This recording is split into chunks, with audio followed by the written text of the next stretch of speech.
So let me get this straight. You work with this guy and you took his annual revenue and made it his monthly net profit? Well, I think it'd be misleading to say that I did it, but yeah, I certainly guided and helped him in that direction. How did you do that?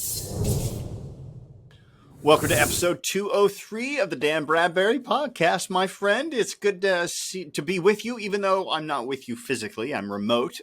Before we get caught up in too much of a ramble, like we often do, all your fault, by the way, might I add. Read to me, never my fault. Read to me that text that you just got.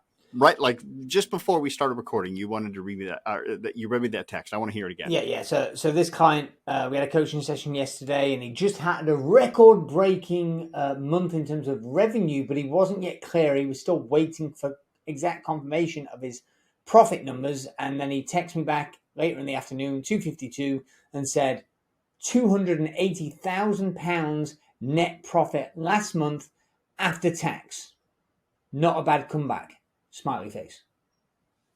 Not a bad comeback, because when he started, what did you say? You said that that was his annual revenue at one point, right? Right. I mean, when we started working together, his annual revenue was not even quite £300,000. Yeah, and those were his net profit numbers for last month. So let me get this straight. You took this guy and you converted his his annual revenue and converted that and turned it into his monthly net profit. Well, I think it's a bit unfair. He deserves the credit. I don't think I can say I did this to him, but I think he needed some guidance, and I gave the guidance, and he did an epic job of executing. That is insane. How did you two together do that then? If you don't want to take all the credit, which I look, I think so. For most business owners are completely lost and they're flailing around, and they have no real profit growth plan. They have no But by the way, being lost and flailing around doesn't mean that they're not making profit or not doing well. There's lots of companies that are doing really well, but they're still flailing around, and I don't want to call it dumb luck, but there's no structure to it, right? Yeah, I mean, and that's exactly it. So what is the structure, or you could say, what is the strategy that's going to drive the business forward? And most people, they don't have a plan. They may have targets, but they don't actually have a plan. So what makes up a growth plan? Yeah, well, like if you were to put that in steps, can you step it out for me? Yeah, so I'll do the most succinct version, because there's definitely levels of granularity that are important. But for purpose of simplicity, because compliance is the most important part of being able to stick to the plan, there's really three parts, three kind of core components or cornerstones, if you will. The first is, what are the targets specifically? And a lot of people, when they say targets, they just talk about turnover, but obviously turnover is vanity.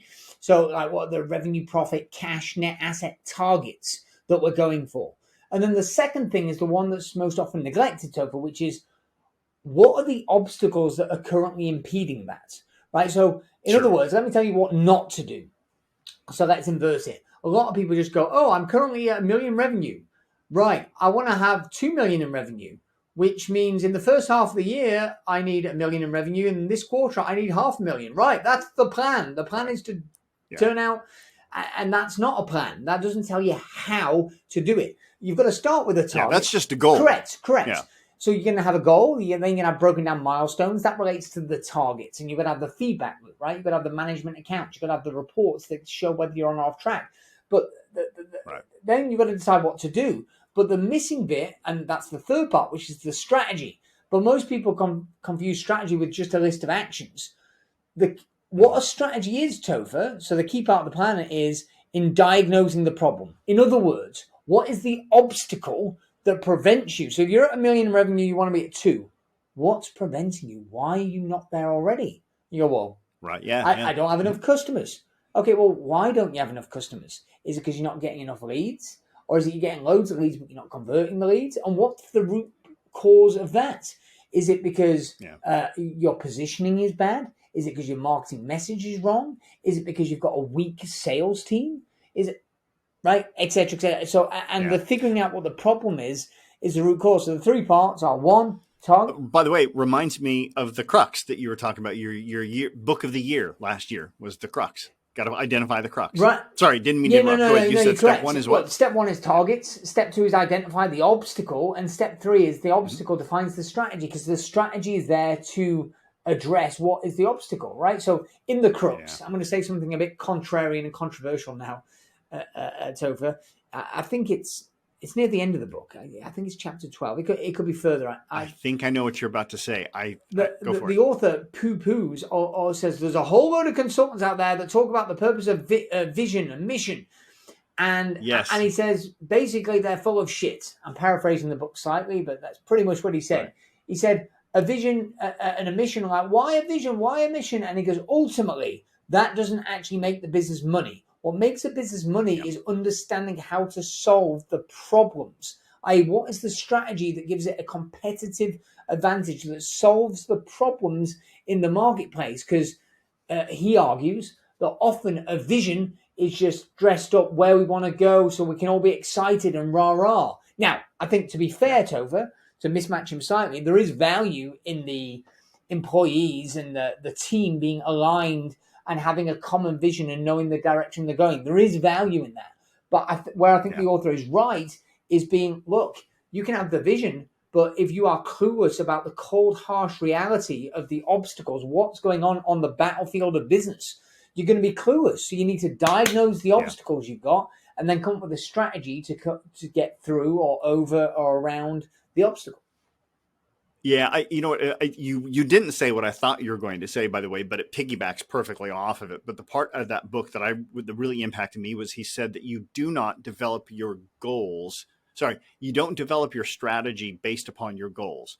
You develop your goals based upon your business strategy. And if you do that, then you have realistic goals. So both complement each other really well. So anyway, so you worked with this guy, you got him his growth plan, and now I don't know how many years you've been working with the guy, but now his entire net profit in 1 month is more than his whole annual revenue was before he began. Dude, that's got to make you feel really good. Right. It's great. It's, I know he's I'd love to share his name and brag on him, but I know he's private, so appropriately private on the net profit that he's making being shared. But it's epic. It's because fundamentally he got a good strategy. He developed a great growth plan, and then he had the targets, he had great ambition, he had the obstacles, he got clarity on the obstacles. And then he developed the appropriate strategy to deal with it, right? Which is not how most business owners, how most people think. Yeah. By the way, growth strategy or growth plan is a perfect segue into our current news. So the news of the week this week is the Bank of England that says the recession is going to be shorter and less severe than previously thought. And notice how they didn't say we got it wrong. They just are giving us better news. Well, it's inching in the right direction, Topher, because this podcast gets recorded many weeks in advance of its release. So who even knows? Because since we pulled this article and prepared for this podcast, there's been the latest quarter's GDP news has been released and said that there wasn't actually even negative growth last month. It was 0%. It was 0% on the nose. Yeah. So it's kind of like, oh, wow. So people were saying a quarter ago we're in recession. To be fair, we also said it's like we've got to be careful where you get your information on. So what they're saying now is the recession is going to be short and less severe, but they're still saying there's going to be a recession. Yeah. It wouldn't surprise me if all of a sudden in another few months they're going to go, well, there's not a technical recession, but it is a recession because of inflation. Yeah. Well, you know what's interesting about that, and I don't have the data in front of me, but I remember once we started looking into this, I started researching recessions and predictions, and at least in the U.S., our best financial experts, I think something like, and I don't know what the number is. In fact, I even said a number right now, I'd be pulling it out of my ass. I won't say it, but I'll share this, that the world's best economic experts have predicted more recessions than we've ever had. Right.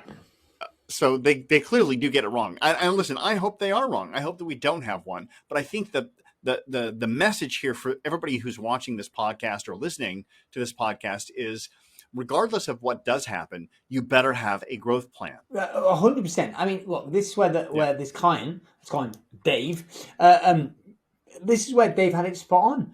Dave doesn't pay attention to the external. He has a vision for what he wants to create, and then he figures out how to create it. It's said a different way, Topher. Don't do what everybody does, right? Like the vast majority of, even within business, whatever it is, 94% of businesses, limited businesses in this country don't have 7-figure revenues, let alone 7-figure profits. And so, is that the Walt Disney principle? Observe the masses and do the opposite. Was it Disney who said that? No, I think that was Nightingale. I think. Okay. Now I've got to Google it. But if I don't, I guarantee you somebody listening will, and let us know. Yeah, let us know in the comments. But yeah, because Disney was more of I heard there's going to be a recession. I choose not to participate, which is kind of like this kind. Dave thinks. It was like, how do you create it? It said differently. Stop listening to the damn news, because the general population are wrong. So you could say you take from this, if you're just listening to the news and the mainstream media, you're going, oh my God, the recession, it's bad. It's maybe I shouldn't invest. Maybe I shouldn't grow.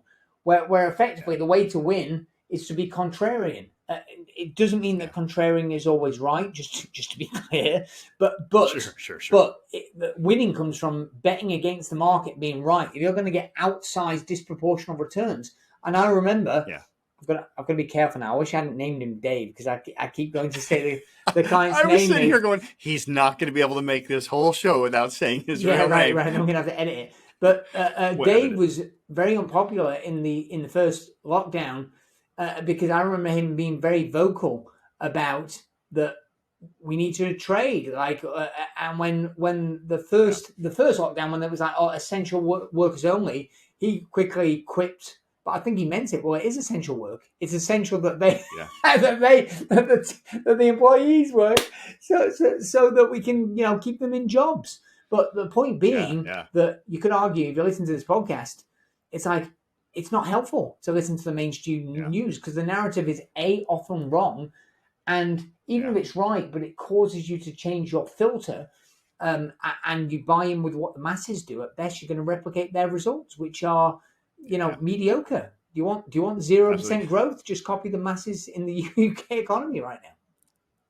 By the way, you did a beautiful tease for next episode's news of the week. So if you are enjoying what you're hearing so far, make sure you like and subscribe. Feel free to leave us a comment as well. We'd love that. Feel free to share with anybody that you want to help them grow their business, to share the podcast with as well. But let's move into and let's talk about our hero of the week, my friend. I don't think that's where we're going next, Topher. I think where we're going next was the fail of the week. Fail of the week. Talking about the media being wrong, is the hype over artificial intelligence gone too far? So AI writing dumb articles. So this article speaks about how a popular news site is using artificial intelligence to write its contents, and it's making some absolutely astonishingly bad errors that even a 5-year-old could spot. Well, a 5-year-old that knows business finance could spot. That's where they got screwed up, is they had great editors editing the grammar of the article, but they didn't know crap about finance, so the AI was making stupid comments about finance. So Topher, this is so bad you could spot this. Okay, that's how bad it is. So I'll give you an example. It was in the article, in this particular article, it was explaining about compound interest, right? So it gives the definition of compound interest, and then it says, for example, if you deposit $10,000 into a savings account that earns 3% interest compounding annually, you'll earn $10,300 at the end of the first year, right? So, the article points out that it sounds authoritative, but it's in fact wrong, because effectively it's saying you'd earn $300 in the first year, but it implies, it doesn't imply, it states that you'd earn $10,300, right? And it's and this kind of simplistic error is, I'm going to go as far as to say prolific. And it's becoming more and more. Now, the people that love the It AI. wasn't just the only mistake they made. Yeah. I mean, in fact, the AI was also using wrong terminology, which is interesting. Like, how did it accumulate knowledge and come up with the wrong assessment, other than to assume, and here's my theory, Dan, by the way, is that there is enough crap out there on the internet in blogs and articles from 100%. people who know dick about finance that they've wrote wrong comments so much that it saw it and goes, this must be the reality of how it is. I mean, that's my guess. And this is interesting. And somebody, by the way, feel free to accuse us of hypocrisy when we were raving about how ChatGPT only a couple of months ago would change the world. And I still think that's true. It's still going to happen. I'll still come out with the dichotomy or genius is the ability to hold two opposing thoughts simultaneously, right? To try and get past. But here's the distinction. It did occur to me at the time, because we've also spoke about copyright infringement and how we don't know what the future looks like. It occurred to me in the early days, it's like, well, hold on, it's collating content.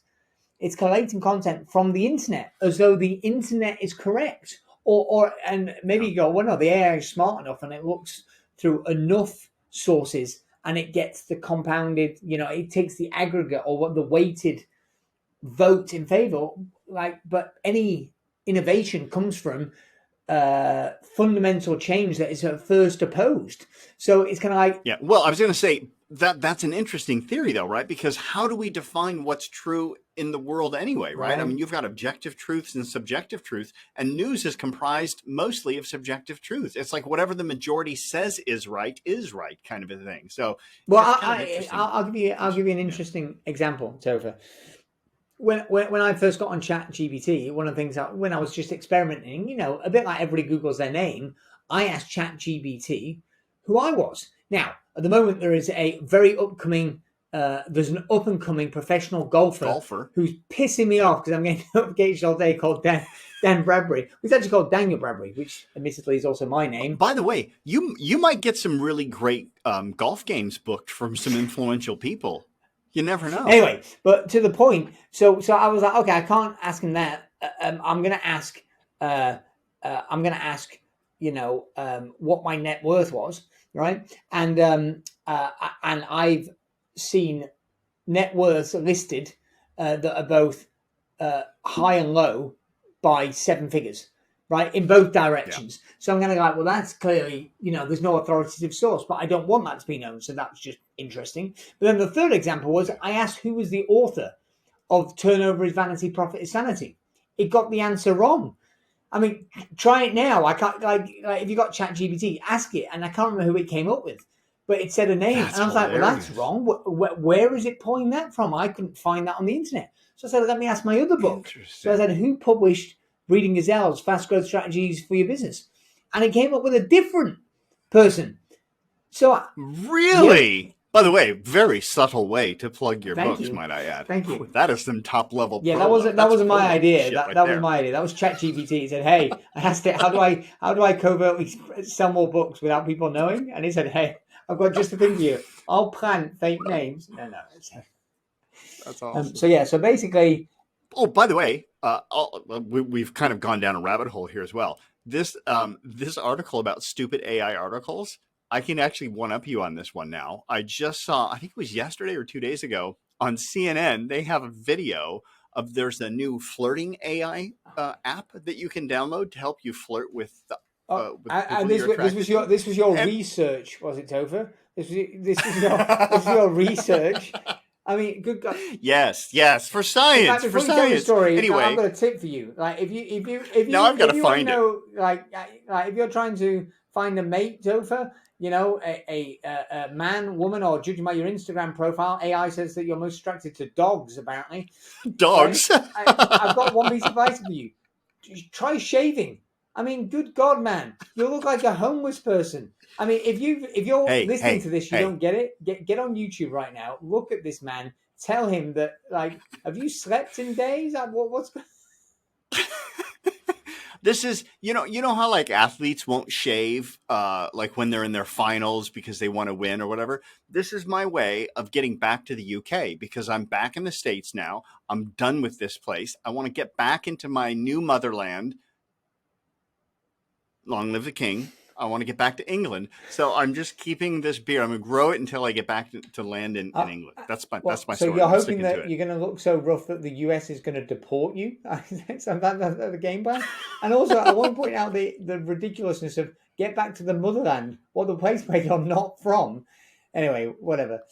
I can't help you. So you're going to tell me some ridiculous story. If this turns into some story about you on Tinder, I'm gonna veto it right now. I promise it won't. No, here's the article. It says CNN tried by the way, it says CNN tried a flirt app, not Topher Morrison. CNN tried an AI flirt app. It was shockingly pervy. And that's a video of this guy trying to speak to his journalist colleague and following the messages. And she's like, there's no way he would have pulled me with those lines. It was pretty funny. There were some really weird lines. To hopefully put this thing back on track. I mean, here's the lesson. If you're listening to this right now, don't think. Oh, we have a lesson. Yeah, let me park up. Back up to AI writing dumb articles. Don't think that AI is going to solve your problems. Now, here's the dichotomy. Do we think is it likely that AI is going to have an increasing impact on society? The answer is yes, absolutely. And if you don't stay abreast of it, if you don't look to get involved, it'd be like trying to grow a business now without using the internet. Not impossible, but very, very difficult. However, don't go to the other extreme. Oh my God, wow, this is great. All of a sudden, I don't need to hire all these people. I can have, I swear, Topher, somebody that I know, a friend, tried to tell me this week, like, I've sorted my finances out. I just got the AI to do it. I got AI to do it. And I had a quick look.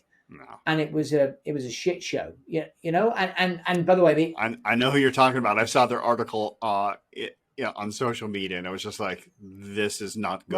Right. So I felt the need to intervene and say, "What are you doing now?" By the way, the AI aficionados will say, "Yeah, well, AI will figure it out and we'll get smarter," and it might. Sure. Yeah, someday. But it's not there yet. I'm in favor of AI helping doctors give more accurate diagnoses. Of medical X-rays or MRIs or whatever, and supporting it. But are you willing to go have it purely be done by AI? No, I'm sure as hell not. So not at its current level. No way. But by the way, here's the analogy I would draw, and this will probably piss off a great number of people, which is awesome, and I love doing because this is your podcast.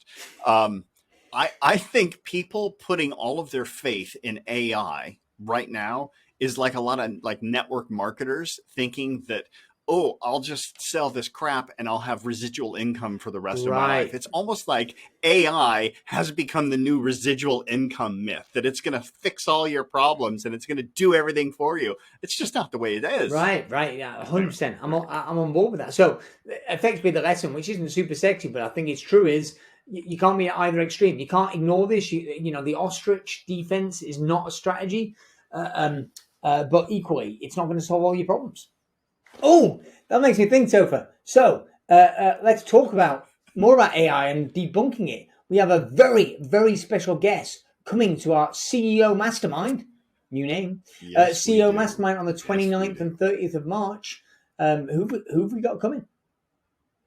We have the head of product development for, we can't say it, but the world's largest social media platform is going to be coming into our mastermind. And by the way, his role at that social media is all in the area of artificial intelligence and integrity and ethics. And he's going to be there to share with us what are the limitations of AI, where it's heading next, what you need to be worried about. This guy is a genius when it comes to artificial intelligence, and he's been employed by some of the largest corporations in the world, all in the space of innovation and technology, from Amazon Prime to Microsoft, and the current place that he's working at now that we can't mention, but it is the world's largest social media platform. Yeah, it's a large social media platform where you get to see lots of people's faces, right? It's like a catalog exactly. Of faces, right? Okay, yeah. So, well, I don't know if I'm listening to this. If I was a listener, I'd be calling bullshit right now, because at the last event in December,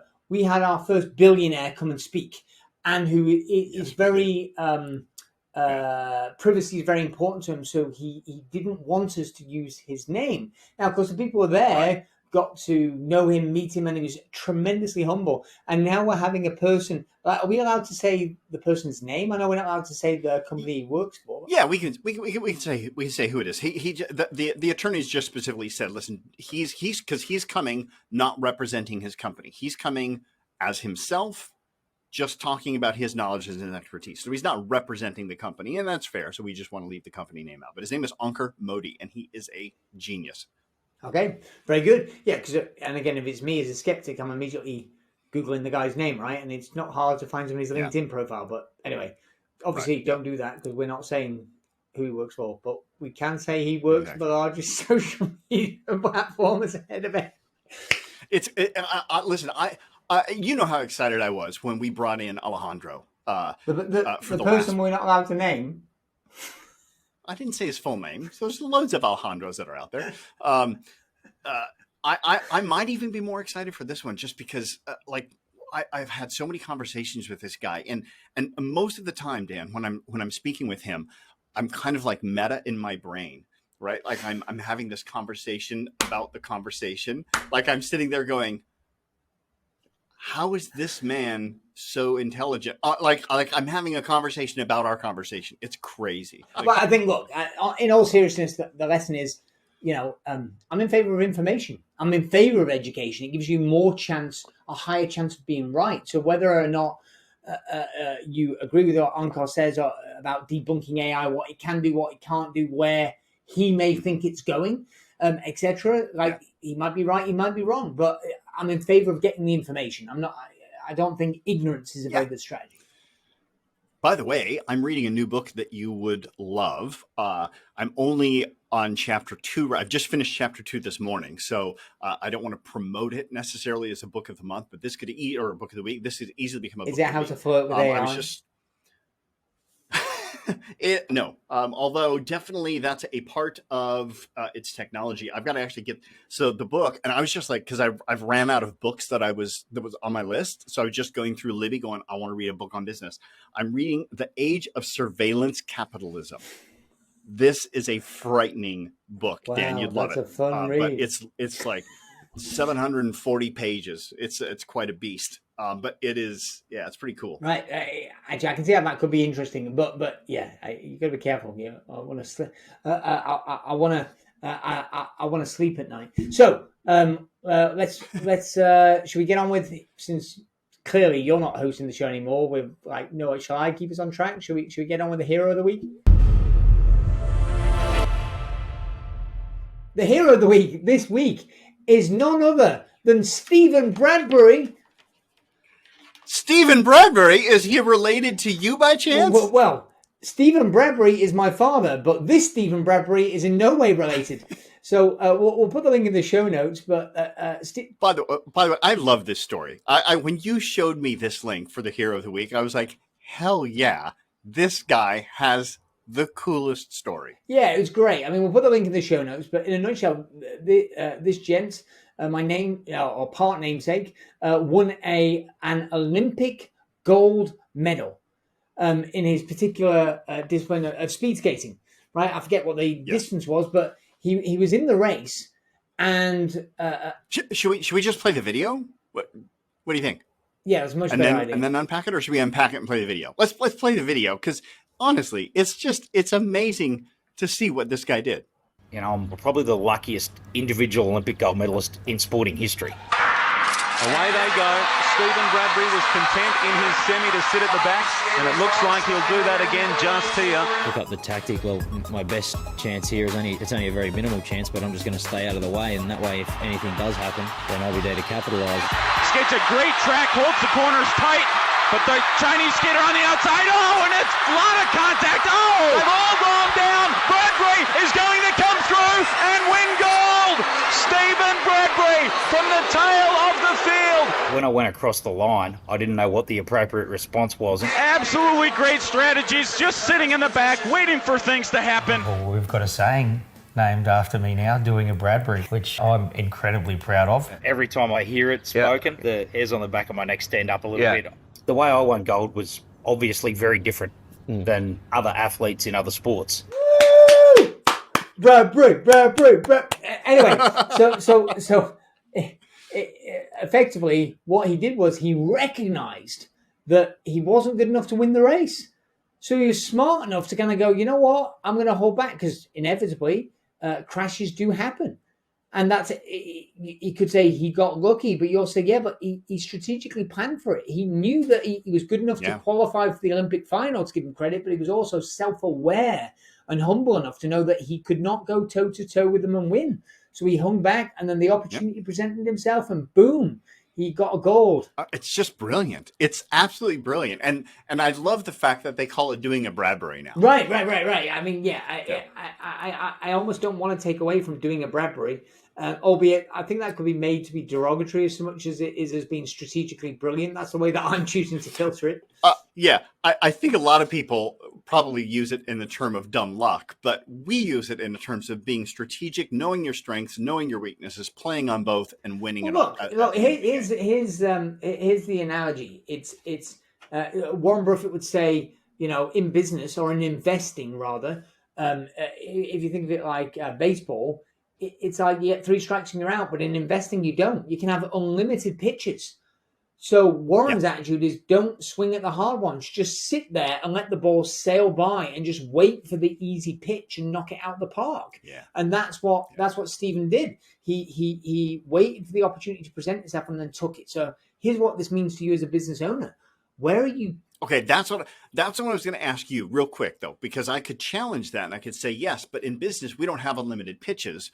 We have a finite number of we have an infinite number of opportunities, but those infinite opportunities are only around for a finite amount of time.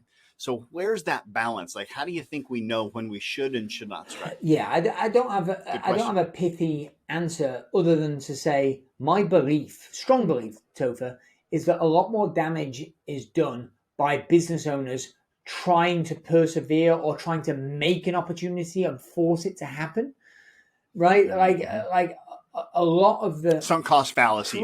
They started, they're like, I'm in it now, I've got to stick with it. My experience is so much damage is done by own goals because they make it harder work. And yet everybody listening to this, so Topher, I suspect you and I both know many people, and the listeners likewise know people that are seemingly doing very little work and are making a shed ton of money, right? And sometimes we go, oh, well, that's good just because they got lucky. And that might be true. But sometimes equally you go, no. In some cases, but not the they overall. Doubled down on the winners. Right. They looked for where, they might have tested things and got early failures and bailed out, i.e. not gone to the sunk cost fallacy that bailed out, test, not good. One of our clients, you won't mind me mentioning his name, I hope, Richard, who's called Richard, who's got a big commercial property portfolio, 8-figure commercial property portfolio. And his genius has been able to find the right properties. But the point is, with where he is in his career, money to grow the business isn't a problem. He solved that problem a long time ago. So he's got the money. But the thing is, if he was just going for growth, and he is going for growth, but naive entrepreneurs would just go, okay, buy this, buy that, make it work, figure it out. He's self-aware enough that he doesn't have a special secret sauce. He can't overcome bad economics. He will be very patient. And I remember when we worked together for many years, but in 1 year, he didn't buy a single new property because he was just going, look, I'm looking. That's incredible self-discipline because in his business, a good portion of your identity is just attached to being able to say, I just bought a property, and to not do that for a year. That's correct. Impressive. So he had the discipline, he had the self-awareness to do it. He had the patience, because again, he had the capital. And most entrepreneurs, it burns a hole in the pocket, but he was smart enough to wait. Yeah. But however, so you can speed up to debunk your metaphor. Debunk is clearly the word of this podcast over. Oh no, we've got a finite amount of time. You might, but he's speeding it up because he is proactively searching. He's, thinking about, okay, what are other ways, other sources? How can I look? How can I find things that aren't on the market yet? So he is looking, but he's not setting an arbitrary goal of, I need to buy a property every 3 months, right? And then forcing himself to buy one when it's not up to the criteria, the investment standard that he needs. I got a question for you. Do you think Apple is utilizing that Bradbury technique? Are they doing Bradburys all the time? Because Apple is famous for creating unbelievable tech that just works, and it works so well. But they're not really known for being the first on the market. I mean, yes, they were the first with a touchscreen phone. You got to give them that. And maybe you could maybe argue that Steve was better at this than Tim is or whatever. But they do tend to sometimes kind of hold back, right? And wait for their competition to innovate and develop things and almost screw it up. And then they come in the next season with that tech and it's way better. I'm wondering if they're kind of applying that Bradbury philosophy. Yeah, I don't know. I'll ask Tim next time I see him. Do that, please. But I think the business battlefield is littered with the bodies of companies that try to force and make it happen. I've forgotten what the documentary name is, but it's to do with General Magic. That might be the name. That might be the name. I think that is the name of the documentary. I love that documentary on Netflix. Yeah. So for those that don't know, it's a documentary on just do General Magic documentary on Netflix. Like search it, you'll find it if that's not the title. And it was all about a company that was truly innovative, way ahead of its time, and it had a vision way before anybody else of effectively a lot of the things that are now everyday 20, 30 years later, everyday technology. These guys created it all. Correct. And the company was a massive commercial, financial failure. But a lot of the team that was founded for General Magic have gone on to be the biggest heavy hitters in Silicon Valley. Just absolutely astonishing. But they didn't get it right. If I'm not mistaken, they tried to force it. Didn't Apple?